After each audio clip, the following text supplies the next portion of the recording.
And now please welcome to the stage our gracious host, Hank Berg, head of Highland School.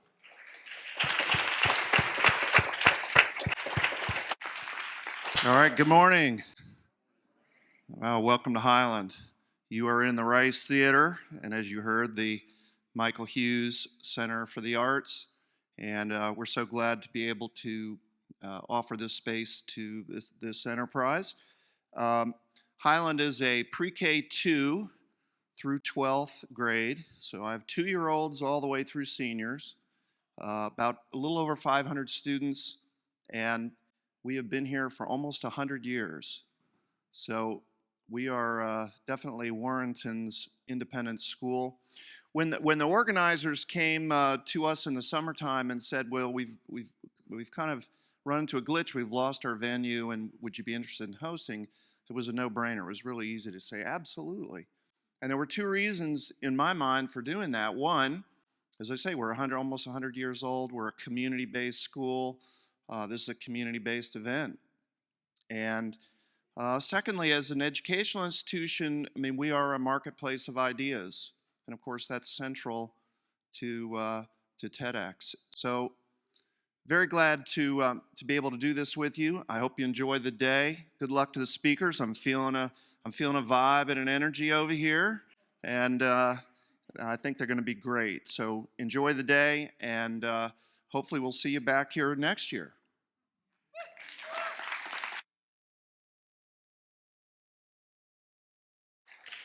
Please welcome the driving forces behind today's event, Tara Hulkowski and Lewis McDonald, co-founders of TEDx Warrenton. Good morning. I'd like to welcome everybody and let you know that 9 months ago, we applied to the TED organization to host this event, and we've been waiting for this day for 9 months. That's right, Lewis. The day is finally here, and it's turning out to be better than we could have ever imagined. But today couldn't have happened without the hard work of a number of people, and I'd like to recognize those people right now. We had a core team of just 5 of us, and the 3 people I'm about to mention have worked with us weekly, daily, for a number of months to make sure everything was set for today. So I'd like to recognize those folks right now. You'll be seeing them throughout our event today, and you'll get a better chance to talk with them as time goes on. So first off, on our core team, the head of our speaker team, that would be Mike Schmidtman, who did a phenomenal job. Working hand in hand with Mike was Rachel Price.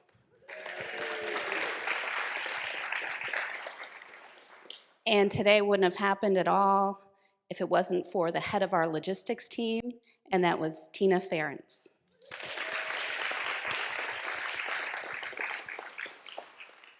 Now today we have extra support from a number of folks that I would like to introduce today as well. And you're gonna see, or you're gonna hear, Kurt Mergen today, working with our AV team. Kathy Medlock is with us today. Lisa Stafford. And Kathy Schmidtman. Again, thank you to all of those folks who made today happen. And in addition to our core team, there are a number of other people we have to recognize as organizations. First and foremost is our inaugural sponsor, Slate Productions, sorry. Both Alan and Greg are in the back doing all the work to make this even possible. They're recording all our speakers today. And one of the outcomes of all this is the speakers have their presentations recorded, their speeches recorded, and then we submit them to TEDx to be put on their international site for viewing by other people. That is one of the big outcomes of all this. In addition to our inaugural sponsor, we do have our platinum partners. And of course, Highland School for providing this beautiful venue.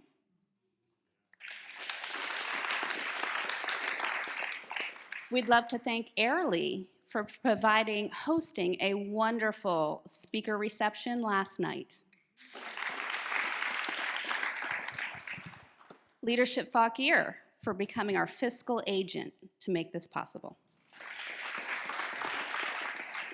The Fauquier Chamber of Commerce for providing support in terms of finding partners and for promoting our event. And we can't forget about our employer, Fauquier County Public Schools. And in addition to our platinum partners, we also have gold, silver, and bronze partners. And they, again, their support financially has made this all possible so that we could bring this event to Warrenton with the intent that we continue these relationships with our partners going forward. But finally, before we actually start the event, we have a couple of things we'd like to do in preparation for the event. First, we have an exercise for all of you, including our speakers. So those notebooks you have, I need you to take out, and your pen, and go to the last page.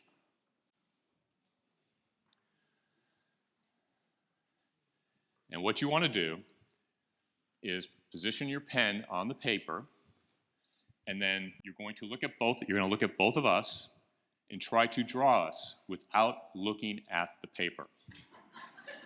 I'm serious. And you're going to do this until we tell you to stop. So you can start. This is the most uncomfortable thing I can do to myself. I'm having fun with it.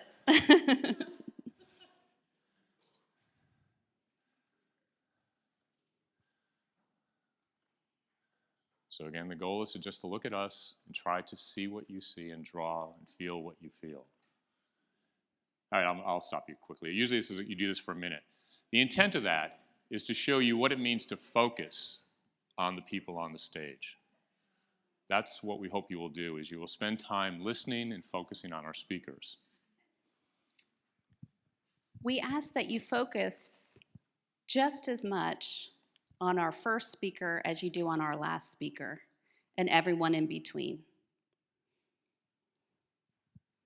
And finally, we ask that you refrain from using flash photography during the event today.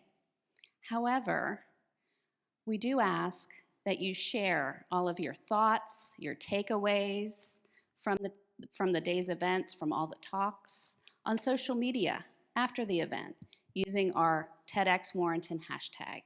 We would love to continue the conversation even after the event.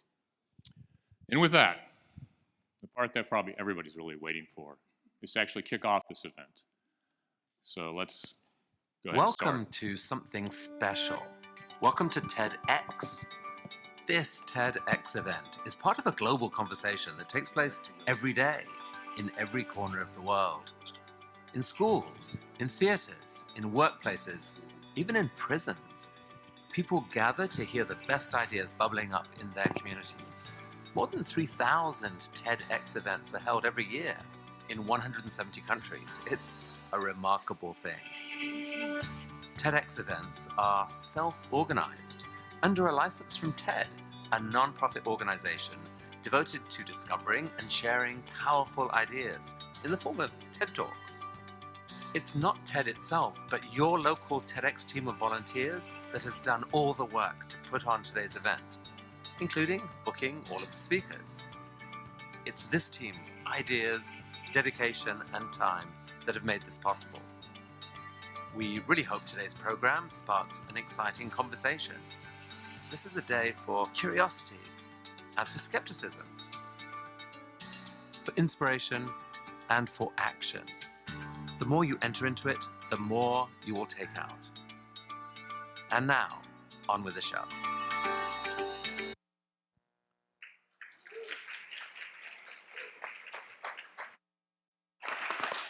Thank you for that thunderous applause. Well, welcome to TEDx Warrenton, and we really appreciate you being a part of this program. You're a very important part, and I'll explain that in a bit. I'm Mike Schmidtman, your host for the first half of today. I'm guessing many of you already know what TED is, and perhaps you're a fan of TED Talks. Some of you may be a bit familiar with TED, and some of you may have no idea what TED is. So I'd like to explain the history of TED, kind of what we do, what makes a TED Talk different and distinct. talk about the program, what's coming up, our speakers, and then we'll get on with the show. So TED stands for Technology, Entertainment, and Design. And it was founded in 1984, and it was one of those events where really smart people get invited to entertain really rich people. So think Davos in Switzerland, Sundance, Middleburg, where the really rich people hang out and they invite smart people to give them ideas. And the first TED speeches were people like Bill Gates, Elon Musk, but also Jane Goodall, the primatologist, Pope Francis. They invited the smartest, most interesting people in the world to come in and interact and network with wealthy sponsors. Well, so it went for about 20 years until the internet happened. And they were able to post TED Talks on the internet. And once that happened in the early 2000s, everything changed. And now the word TED Talk meant something. They started posting the speeches, and they would get forwarded. And people would say, hey, this is really interesting. People like Simon Sinek, Ray Dalio, the financier, Brene Brown. Many of these got first thousands, then hundreds of thousands, then millions of views. As it stands right now, the top TED speeches, Simon Sinek, 56 million views, Brene Brown, 57 million views, and the king of TED Talks, Sir Kenneth Robinson, an educator, 76 million views. So TED's tagline is ideas worth sharing. And what we want you to do is get a central idea and share it. So here's what TED Talks are not. They're not motivational speeches. So thank goodness we're not going to sit here for 15 motivational speeches today. That would be pretty tiring. Now, some of the talks are in fact motivational, but the main central idea, it's around the idea. Secondly, there's no sales. Nobody's selling you anything. Nobody's motivating you to do it. Now, if you feel inspired by a cause, that's up to you, but the central idea is what we're presenting. Thirdly, the people who present these talks are uniquely qualified to deliver it. We had a lot of applications, what I call book reports. People book, they would study, they're excited about an idea, but they had no unique perspective outside the fact they were interested, and so we weeded those out as well. And it's not about personal experiences.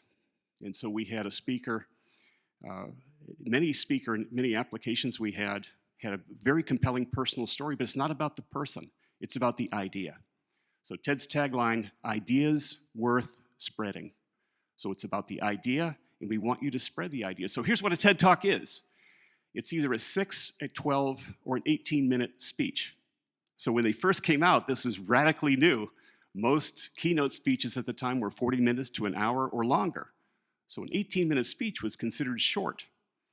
And what we found over time, the most popular speeches were actually 12 minutes. And so all the speeches you're going to see today are 10 to 12 minutes. That's it. So you get the idea, the central idea. Now, what makes a TED Talk perhaps unique is it's what they call the through line, a central idea that connects everything in the TED speech together. And every speech you have here today has a through line, a central compelling idea. Next, we do want you to share the ideas. So ideas worth spreading. And so they say the TED's objective is to take a compelling idea from the speaker and rebuild it in the brains of every person in the audience. Isn't that interesting? So ideas worth spreading. It's about the ideas. We want you to share it. We want you to feel differently, act differently, and conduct your business differently after you've seen these speeches. It changes your worldview, your perspectives, your way of thinking. So that's what a TED Talk is. Now, when we put this out, Lewis initially set the call for speakers back, I think, in March. And immediately, there are people in this world who wait for TED Talks to open up and they apply.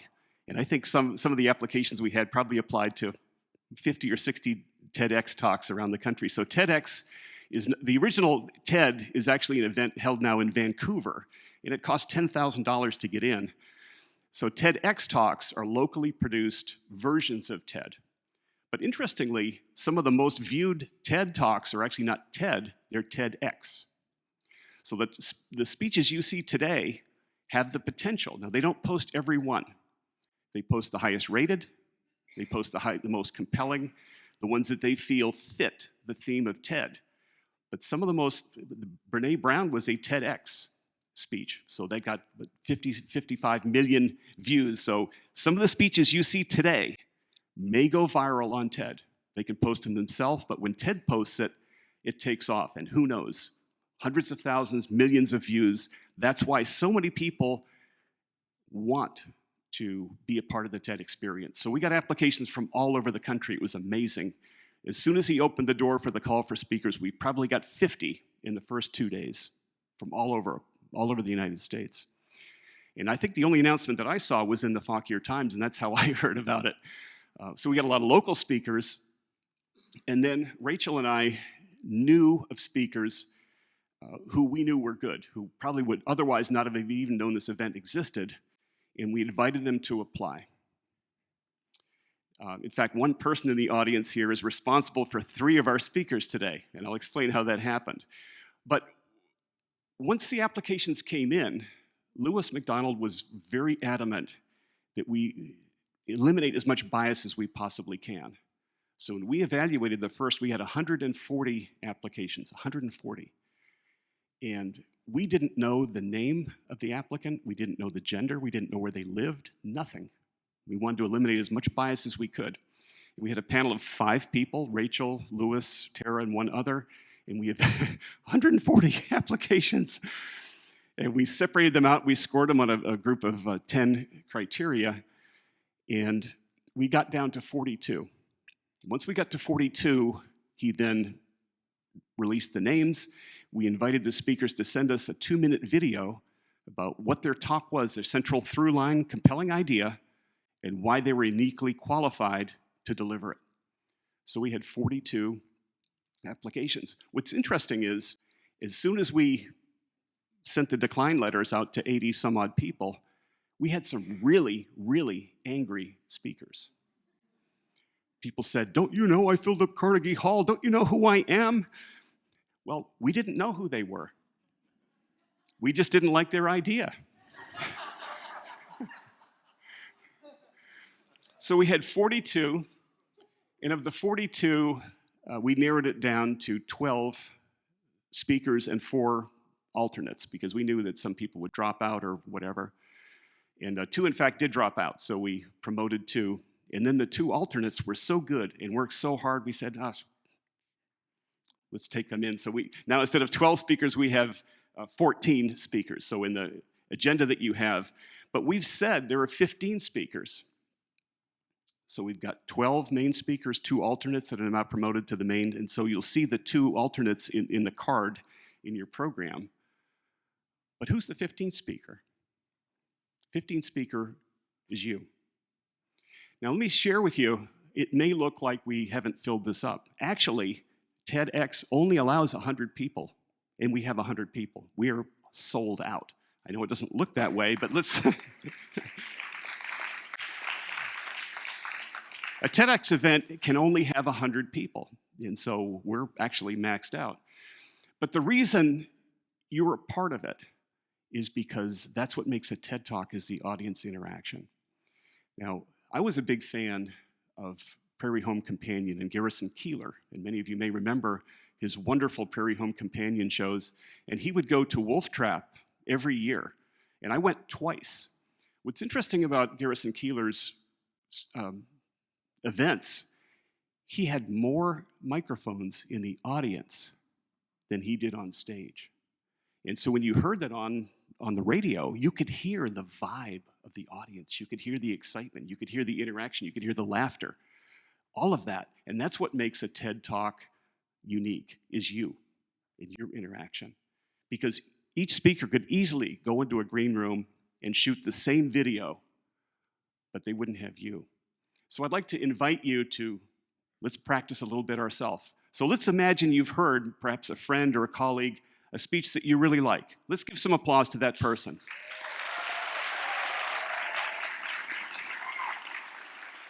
Thank you very much. Oh, you are so kind. Now let's say you really, really, really like it. Wow, this is compelling. This is awesome. This is great. Let's really amp it up. Let's give it. Let's blow the roof off. Let's go. All right. Now you're talking. Remember that. Okay? And don't get tired as the day goes on. I want to hear that same vibe all through the day, and that goes on the video that they're going to have. Now, secondly, I'm certainly not a comedian, but I'm going to tell a joke, actually a joke that came from the most viewed TED Talk of all time by Sir Kenneth Robinson. And I may not tell it well, and even if you don't think it's funny, I want you to pretend that it is. So I want you to laugh hysterically, slap your knees, blow milk out your nose. I don't care what you do. I want you to laugh, laugh, laugh at the joke I'm about to tell, just as a practice session for the audience. Here it is. If a man shouts something in a forest and no woman hears him, is he still wrong? There we go. Thank you so much. Well, lastly, you'll notice there are cameras. We have a fixed camera here. There's a side camera here for a side shot. And then there's a third camera that gets both the screen behind me and the speaker. There are going to be some audience shots, and I recognize it's a bit sparse, but we still care about that. It's part of the vibe. So I'd like to pretend for a minute that you hear something particularly interesting, and I want to do the Macaulay Culkin look from Home Alone, which is when the bad guys are coming in the door. Okay, ready? 1, 2, 3. There we go. Thank you. So it's not just applause, it's not just laughter, it's physical. So raise your hand, whatever, but do what comes naturally. I don't want anything unnatural. So you're welcome to stand if you want to, but only if you feel it, if you feel compelled, and I hope you do. So with that, that's our show. I hope that helps educate you a bit on TED, what it is, what we're going to do. So we're going to have 14 speakers. We're going to have 3 first, take a break, 4. The first is on human potential. Second is on science. Third is making a difference. And 4th, community. So they're clumped by category, all with the overriding theme, believe in something.